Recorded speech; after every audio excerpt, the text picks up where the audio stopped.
Thank you so much, Sarah, and congratulations on the growing family and just all of the wonderful work that you do with Leading Age Maryland here locally and around the country.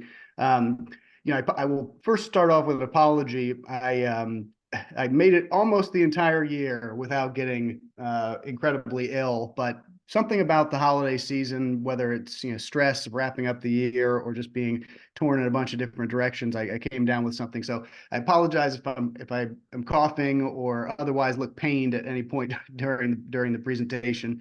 As Sarah said, my name is Nate Hamme. I'm the president and executive director of Ceca Foundation. So we have worked with Leading Age in Maryland and DC and elsewhere for many years, trying to bring more recognition into member communities. Basically trying to find ways to make people feel like they have an impact each day when they're coming in. And not only bringing more recognition into organizations and the communities they're serving, but to make it more effective. I think a lot of folks sort of have this view of patting people on the back or saying thank you as being kind of a novel thing that's about the new generations. Everybody gets a trophy and you're always coddling people, but historically this has been around for millennia. The first example of recorded recognition was a gentleman named Cyrus the Great, who had a little ceremony that he did that helped inspire workers to help rebuild the temple in Jerusalem. And it basically was a pat on the shoulder, a beverage, maybe a fermented one, eggnog or something of the sort, and a coin with his face on it. If you think about it, it's a way to connect people in an experience that makes them feel bigger than themselves. So what I'm looking forward to is sharing my secrets here. And I know this audience is one that may have a slightly different experience with your team members, with your clients, the people that you care for on a day-to-day basis.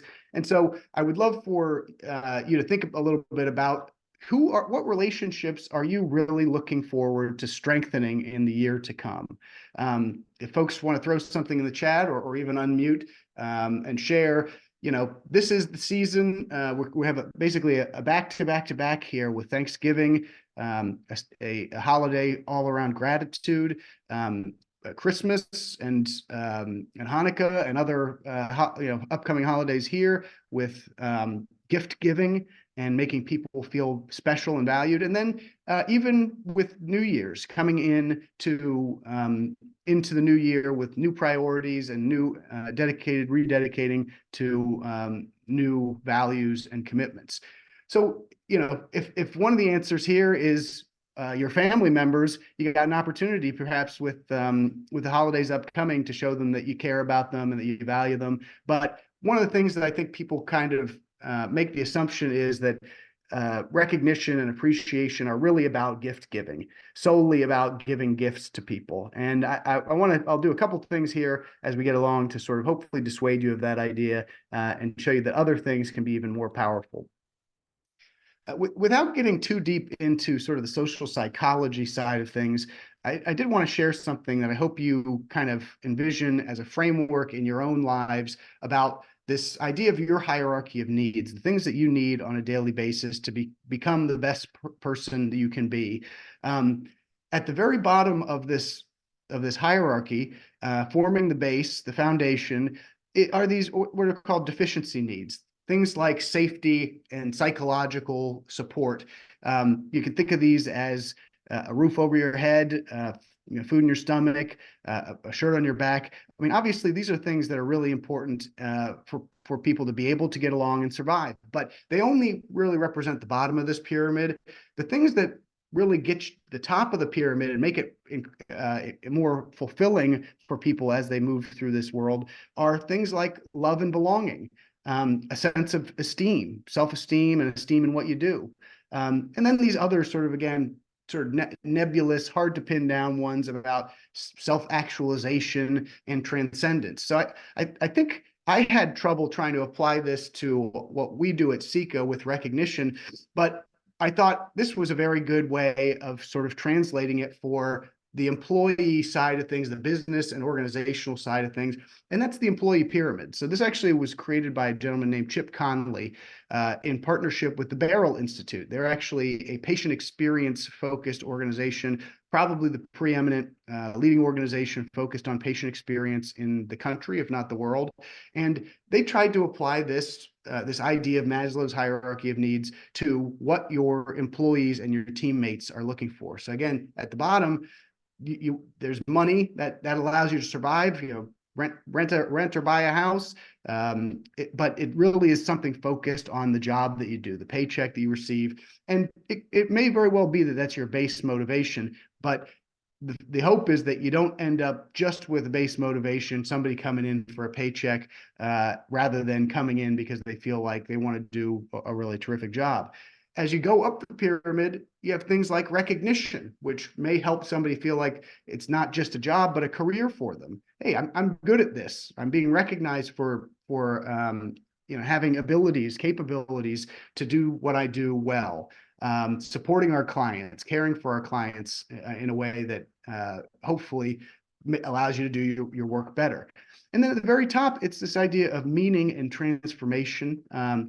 I think this is where we as leaders of organizations have a real opportunity, if not responsibility, to be helping inspire people about what they do and the impact that they make. So, recognition can take many forms. I'll go through some of those here, but meaning and inspiration, I think, is something that we should all try to look at as an opportunity for us to share these stories of impact, share the effects of the work that we do, and make people have the opportunity not just have a job, not just have a career, but have a calling. That the old saying, this is what I was put here to do.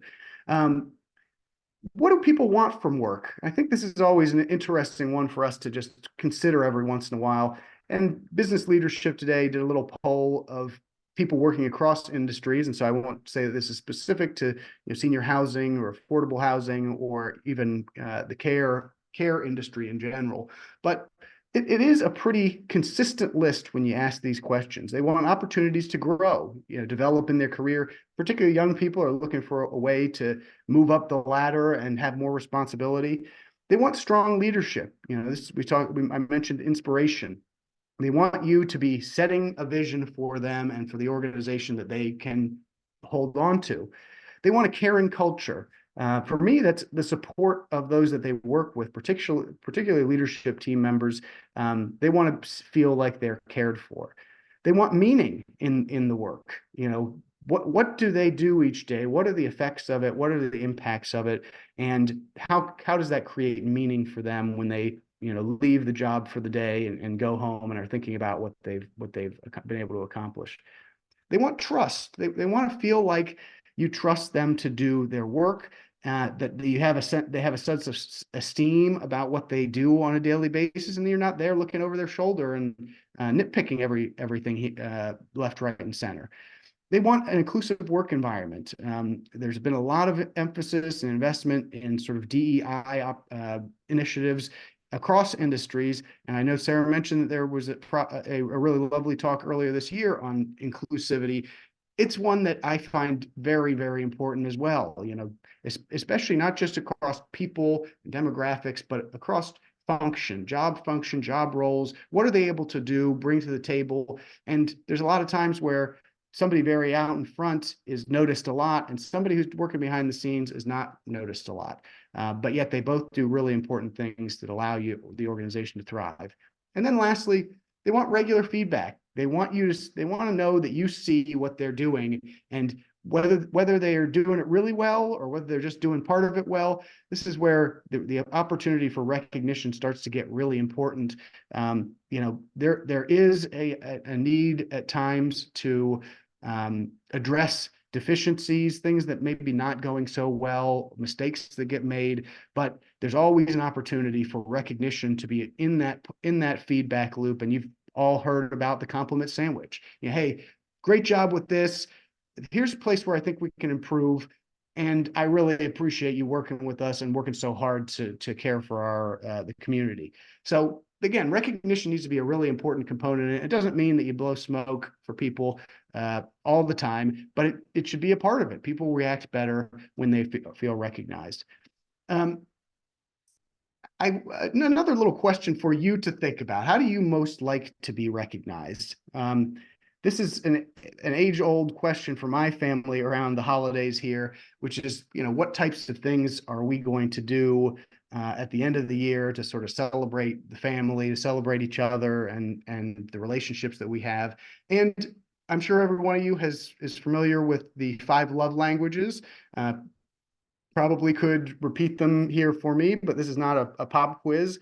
So I'll give you the list. But I want you to think of it even more, not just in terms of love languages with your loved ones, the people who you choose to be your family, but the people that you work with on a day-to-day basis. So there's a sort of a companion book by the same author, The 5 Languages of Appreciation in the Workplace. And so here you have them.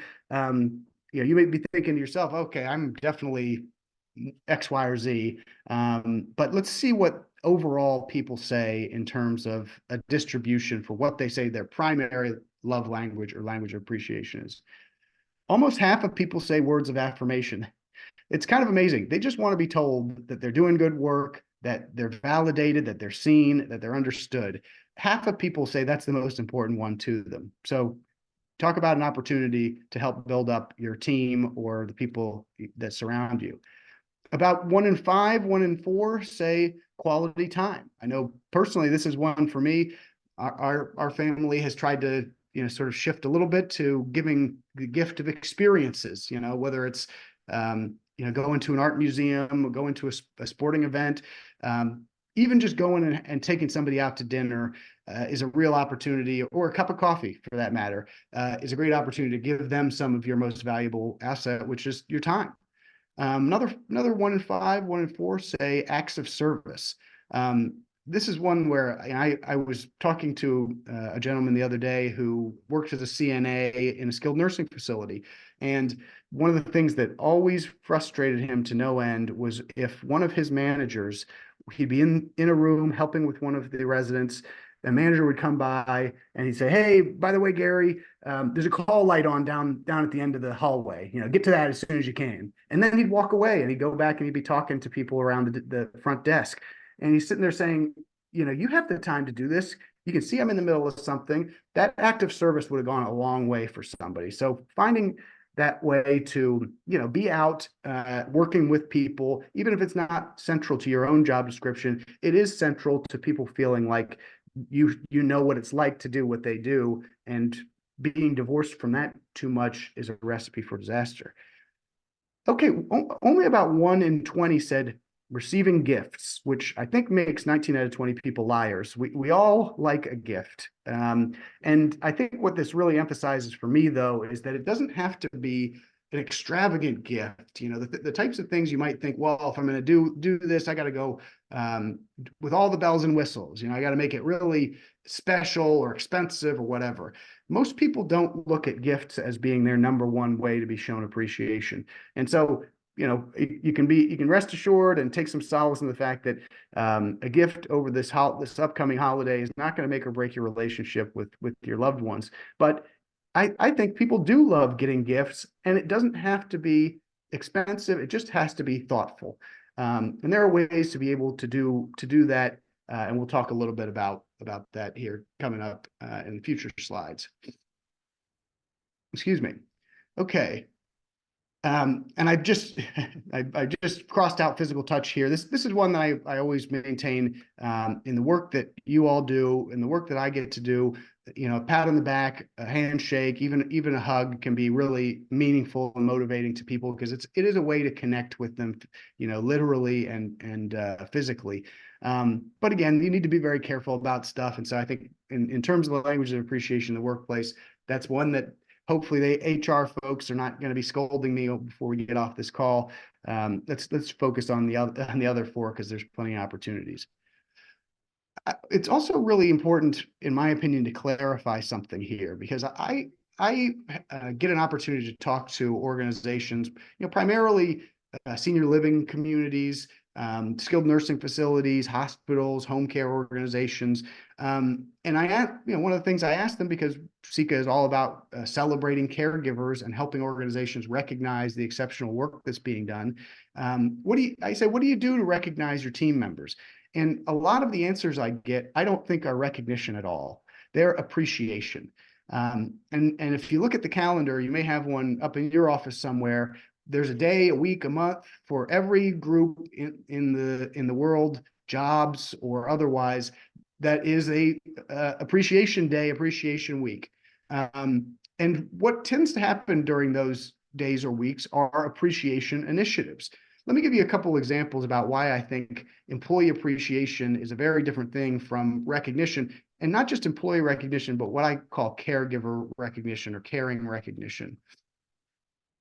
So employee appreciation, I kind of look at as being stuff that we all get. If it's not unique to me, then it's not recognition. It is appreciation. So, your staff parties that you have during the summer or during the holidays, the pizza or cupcakes that you put into a break room or the front office that people can come by and grab, a generic card that is sent out to every one of your team members that has a message that is not unique to them. Even holiday and birthday gifts, unless they have some really specific or individualized or authentic element to them, this is really appreciation. It says a broad thank you to everyone who helps us do this, who gives us their time. Employee recognition can be a little bit more impactful in my estimation, but it also is focused really on the job description. So a lot of organizations will do years of service or tenure-based awards. You get your 5, 10, 20-year pin. They may have something for keeping your certifications up to date. I spoke with somebody the other day who does ones for sort of safety and security related efforts that they want to incentivize from their team members, to be looking for specific ways to improve the safety in their buildings. Employee of the Month programs often sort of fit into this as well. Hey, you didn't call out sick for any of your shifts, although if you are sick, you should call out. You helped pick up shifts when other people called out, and you parked within the lines of the parking lot. All these things are good and important for organizations to be able to rely on, depend on, but it really is about you doing your job. The last one, caregiver recognition, or care worker recognition generally, I think has a much better impact, a much stronger impact, because it really can be focused on the parts of the job that people who work with you and work for your organizations like the best. It's focused on specific actions that improve the experience of the people you serve. It can be sourced from those people. Hey, has anyone in our organization done a great job of serving you and your family? Again, for a lot of people who work in this industry, that positive reinforcement from your clients or from the people that you're helping out is really motivating. And it's an opportunity for storytelling that I think is really going to help you as a leader with the inspiration element that we sort of referenced previously. What happened and its impact. Because ultimately, creating meaning is a storytelling exercise. I had a friend of mine say, he's an administrator at a skilled nursing facility, I think it's time we stop focusing on their checkbooks and their stomachs and start focusing on their heads and their hearts. And I believe that. I've had nurses say, for goodness sake, stop getting me pizza. It just is not something that really has the impact. And I like to joke, it starts in the mouth, it ends in the digestive tract. It only goes so far in making people feel valued. Ultimately, I think one of the main things that you may be, trying to get with people who you work with in your organizations is this idea of an engaged employee. Engaged employees perform better.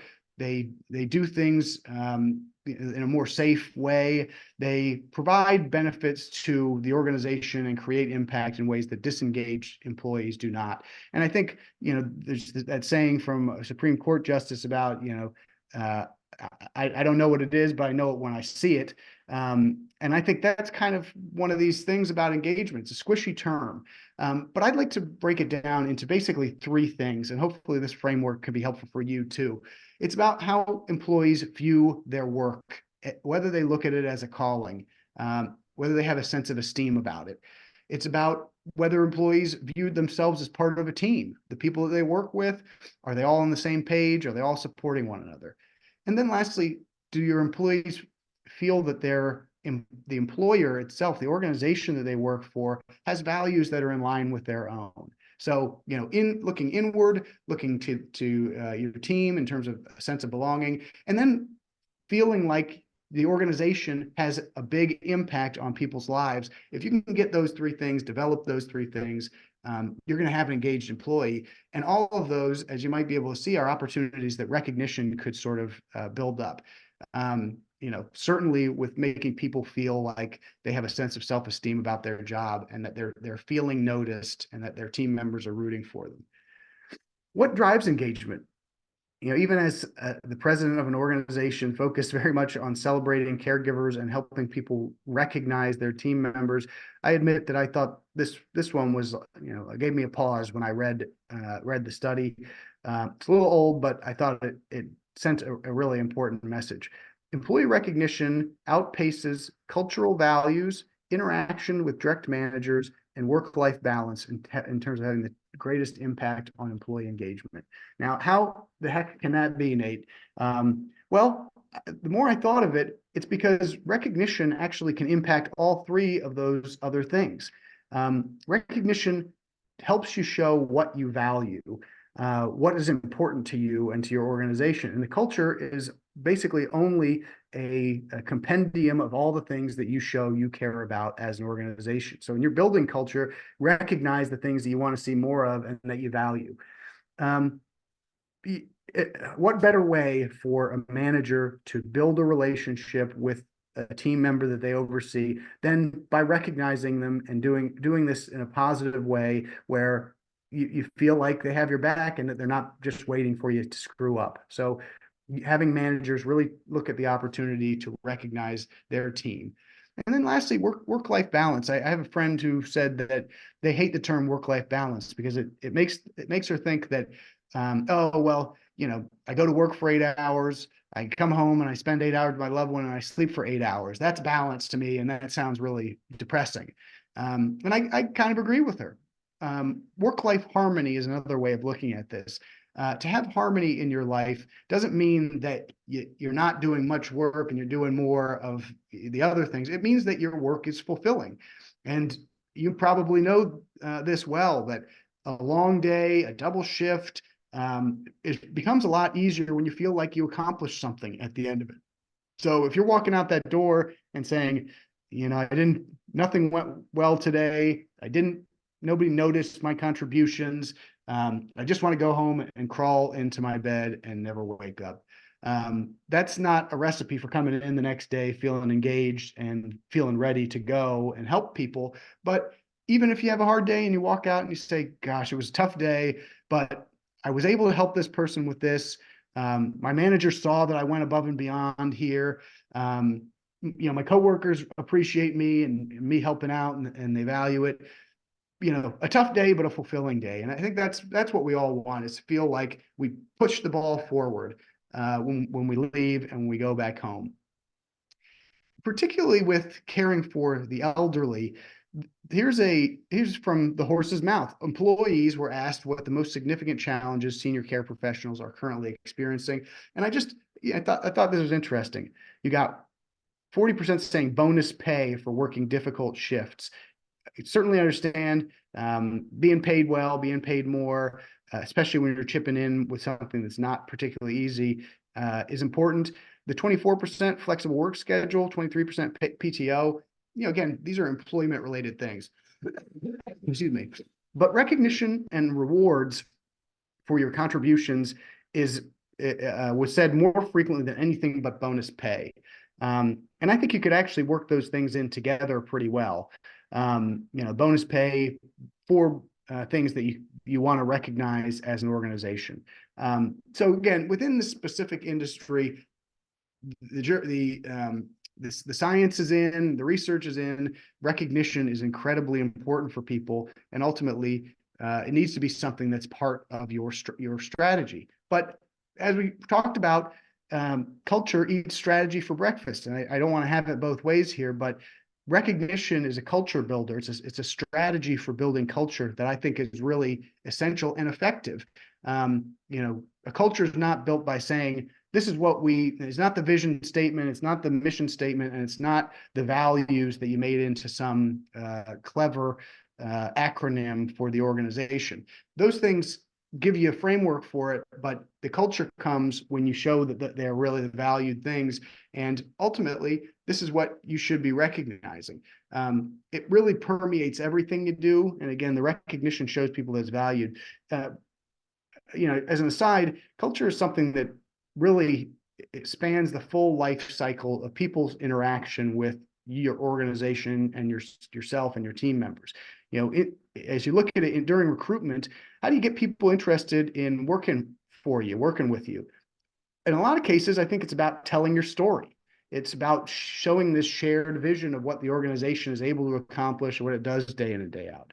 When they agree to come join your team, it's about, and during onboarding, it's about asking the important questions. And I'm not talking about social security number and date of birth and home address so they can get their paycheck. It's about, things like their likes and dislikes, how they like to be appreciated, who they'd like to be recognized by. And then during orientation, again, I think this is a real important one, sharing your story and mission and values during that time. And this is really the professional mantra. If you say it over and over and over and over and over again, people will hear you and they'll remember it, but you got to continue doing it for them to feel like it's really part of the culture there. So a really important thing to emphasize throughout the life cycle. Now, here's a excuse me. Here is a survey that really hurt my heart, and I feel sort of bad for the folks who responded this way. According to a Gallup poll, 81% of leaders said that recognition is not a strategic priority for them. Now, again, there are reasons why these folks probably feel the same way, and this also may be across industries where I think in the industry we work in, caring for others, it would be a real shame if recognition was not an important part of the day to day. But they have their reasons, and some of the common reasons for that are that it's too costly, it's too time consuming, it's only for top performers, and it's not impactful. Now, this is kind of what, as I have gone around the country and done these presentations and encouraged people to find ways to better recognize their team members, I've been trying to dissuade them from that belief and show them that it doesn't have to be costly, it doesn't have to be time consuming, and it's not only for your top performers. We looked at the languages of appreciation. Gift giving was not in the top three. So it doesn't have to be an expensive gift.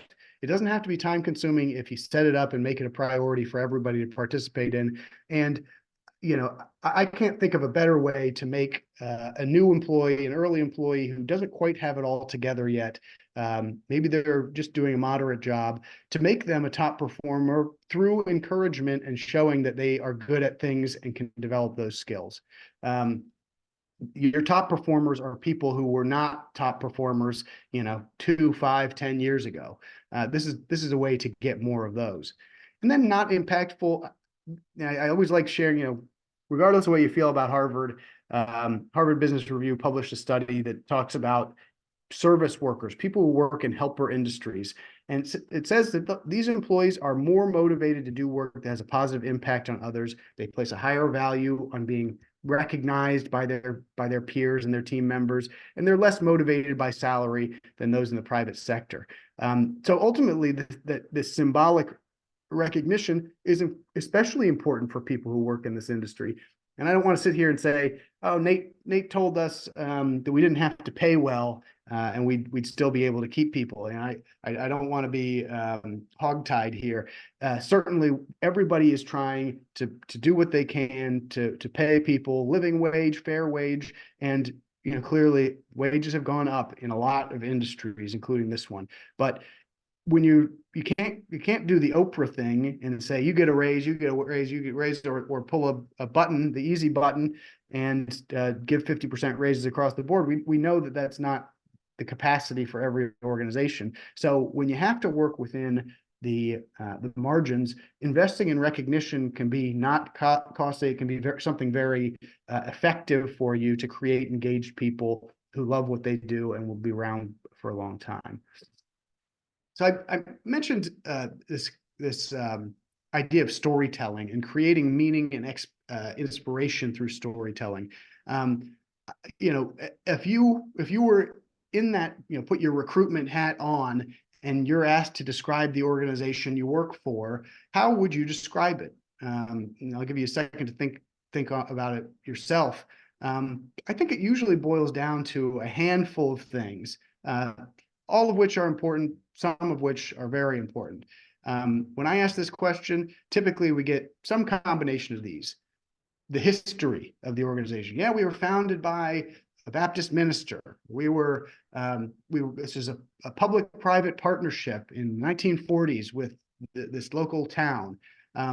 There is meaning in history and having a track record. Is it your services? Hey, we help injured people get better. We help people who don't have the resources to have warm, happy homes, to have a warm place to put their head at night. The services that you provide clearly is one that you would want to make very clear to somebody who was considering joining your team. Your secret sauce, what makes you special or different? And I think a lot of the time that I get this, hey, we're just built differently. It's because they say our people are different. Whether it's we have really long tenured people who have been here for 20, 30 years, they stick around because we do things the right way. It really boils down to the people who provide the services, people who support your clients. It is the people that do the day-to-day work, and when they are special, the organization is special. And I think, again, as you're able to sort of collect these stories of the things that you and your people and your team members do, you have a real opportunity to tell the story of the organization and create meaning for people and inspiration. Now, I don't want to date myself, but I know that many people who are my generation are familiar with The Karate Kid, the movie with Mr. Miyagi and Daniel's son, where Mr. Miyagi is seen pruning this bonsai tree over the course of the movie. And I got really curious about what bonsai really was all about. I mean, it's very pretty, but what is the purpose of it? And I was really, sort of interested to know that the art of bonsai is about making a small, immature tree look like a big and mature tree. And I love bringing this one up because, again, maybe this can give you an idea of the opportunity that you have with collecting stories about the good things that happen that each of your team members are doing, because each of those little acts is a branch on this tree. And if you take the time to collect them and prune them, you can make this little 1-foot tree that's sitting on a side table look like a gargantuan tree on the top of an alpine landscape. The storytelling element is there for you, and by focusing on recognition and recognizing the team that you have, and collecting this idea, these things that are going really well, you're able to share that story with others. You're able to give it meaning. As an example, Tanya, I'm sure we all know a couple of Tanyas out there, but just as a quick example, there's two ways of talking about Tanya. One, she's dependable, caring, goes above and beyond to make residents happy. She knows everyone's likes and dislikes. She provides person-centered care, and the residents love her. That's Tanya, all right. But look at one small other way of doing this. Tanya recently came in early to cover an open shift due to illness, found her later that morning, comforting an upset resident having a tough day, using her calm tone and active listening, able to turn his tears into laughter. After stepping away briefly, she reappeared with the resident's favorite breakfast pastry. The smile on his face lit up the room, and he told her he was thankful that she was there. So this is about 40% more words, 35 to 40% words on the right than on the left, but it really tells a story about what Tanya is all about.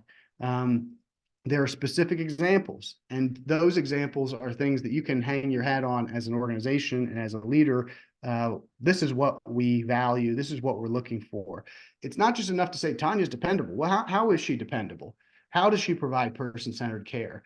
The fact that she knew the resident's favorite breakfast pastry, that would make me happy. Get me a Cinnabon or something like that, because I love them. That's a way to show that you pay attention to me and that my needs come first.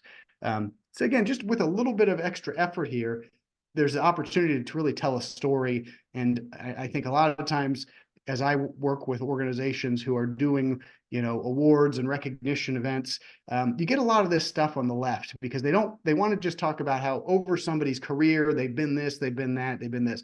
But it really helps connect to us as we're reading these things, to have the example that shows the trend, the emphasis on this thing. So, just from where I'm sitting and serving on a lot of these panels that help select award recipients, if you can put in some specifics, some authentic elements, it's really going to be a great way for us to notice and feel connected to the work that you're doing and the people that you're trying to get awarded.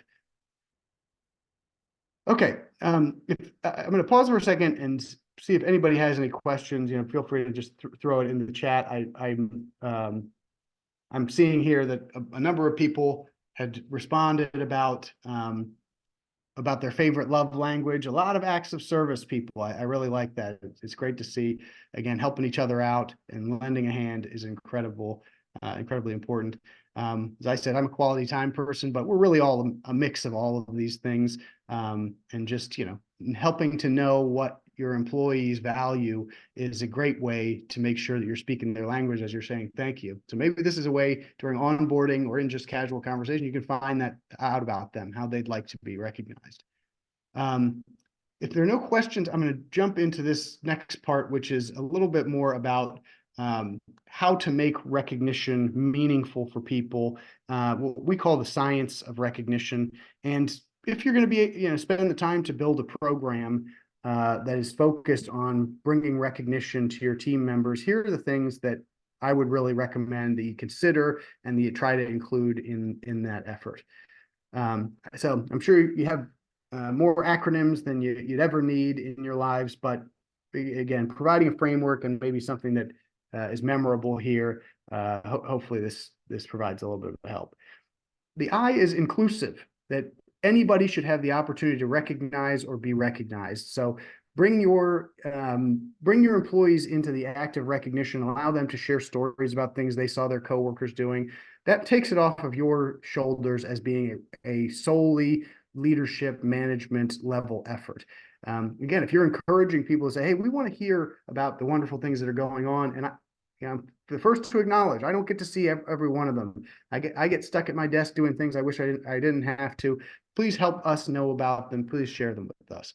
And as I sort of talked about before, that it's across job roles and regardless of visibility. In a lot of our partner programs, the receptionist gets a whole lot of recognition because they're the person at the front desk with a big smile, helping people as they come in. And, maybe the maintenance guy is not as visible, as he's struggling with that boiler in the back room, trying to make sure that everybody has heat for the winter. Incredibly important stuff to be doing, but they're not always visible in the same way.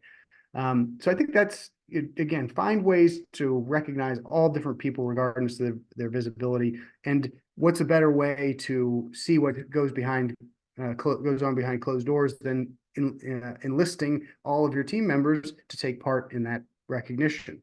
The last part there is appealing to all demographics. Now, again, I have bad news for all of us in this virtual room here. We are all getting older by the day, but the workforce is necessarily getting younger, and the research shows that um, that people coming into the workforce want to be recognized differently. And so there may be some things with social media in sharing that, excuse me, that would be really helpful as well. I think celebrating your wins publicly is really important. We'll talk about that again here in a second. The M is mission aligned.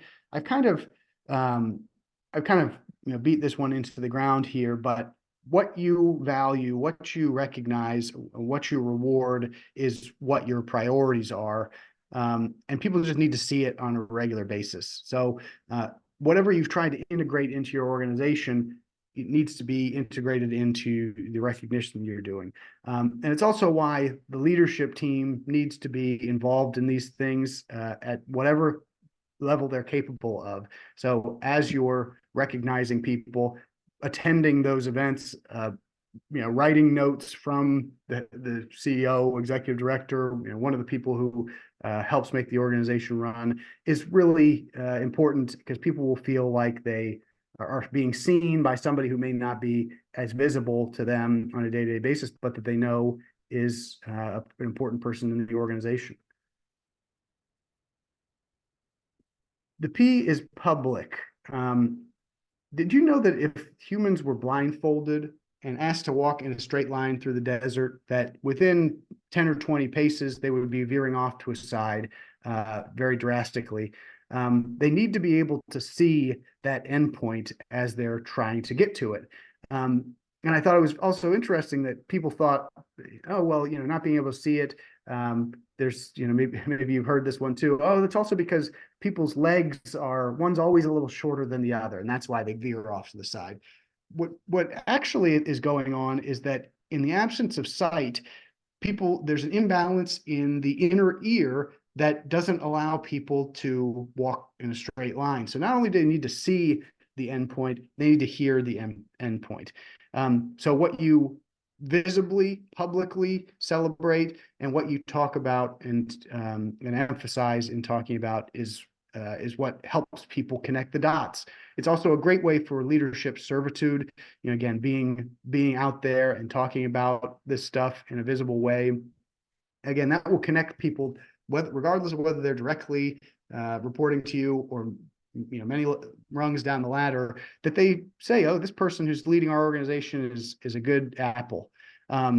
Now, this doesn't mean that you need to be, there are a lot of types of leaders out there, and it doesn't mean that they all need to be cheerleaders. You may have somebody who's in your leadership team that is a cheerleader and can fill that role really nicely. Other people are really good at what I a little phrase that I love is good at peeling the onion down to where the tears are. Just talking about what they do and the purpose and the meaning of the organization, and allowing them to do that in support of this stuff is really is I think really important as well, or a real opportunity. I know a lot of pastors and people in of the faith over the years who just have a way of saying and talking about things that moves people, and you can in a public setting allow them to do what they do best. It doesn't have to be a big party down on Bourbon Street. It can be something small, but allow people to shine and publicly talk about the important parts of what you do. Now, this if you don't remember any of the other ones here, I'd say this is the one that is the most important. The recognition has to be authentic. I sort of already talked about it in terms of appreciation versus recognition. A form letter that says, thank you for being a part of the team. It was a good year. We appreciate your contributions. Again, this is not a bad thing, but somebody who gets this in the mail and it's not signed and there's no specific reference to them outside of a find and replace or a mail merge, it's not going to be really authentic to them, and it's not going to have nearly the impact that it can have. Did you know 75% of people save handwritten cards? I know that I'm one of them, but even the handwritten element of it, I don't think is so important. People can type at about 40 words per minute, and they can only write at about 8 words per minute. What's really important is that you have something specific in there that relates to the person you're trying to say thank you to. So if you can do five times more of these by typing them, I say go for it. Just make sure that there's something in there that follows this formula here. Who did what, when, for whom. Show them that you saw it or that you heard about it and you value it. And I had one of our partners who talked about something that they did. They had a very shy person who didn't want to be celebrated in a public way. Instead, they sent a note to their home address and addressed it to their spouse. And the spouse opened it up, and this person got back from work later that day and gave him a big hug and said, I got this from the administrator at your building, and I'm just so proud of you. It gives me chills just thinking about it. Just, again, the person you love the most in this world, hearing about something you've done really well and giving you that, recognition, saying they're proud of you, that can really move people. You see this on the right here. I share this story each of the presentations. I'll try to do it quickly because we're running out of time here. But when my brother graduated from high school, my parents threw him a graduation party and invited all their friends, family friends from all across of his life. And they gave him little presents to send him on his way out to the real world and out to college. Of course, the party ends. The summer continues. He's hanging out with his friends. My parents keep reminding him, hey, you got to send thank you cards to these people.